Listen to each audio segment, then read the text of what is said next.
Spotted na sa rehearsals ng It's Your Lucky Day ngayon ang Francet. Isang oras bago magsimula ang bagong noontime show na papalit sa It's Showtime.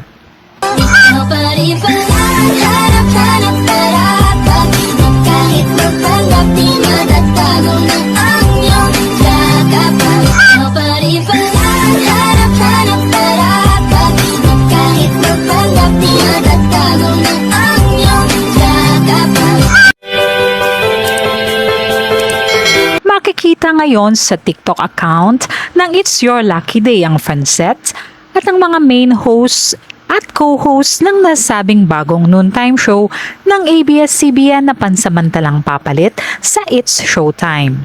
Pero kapansin-pansin na wala sa rehearsals ang Kyle Drea o si Kyle Echari at Andrea Brillantes. Makikita kaya natin silang magkakasama mamaya sa opening ng show?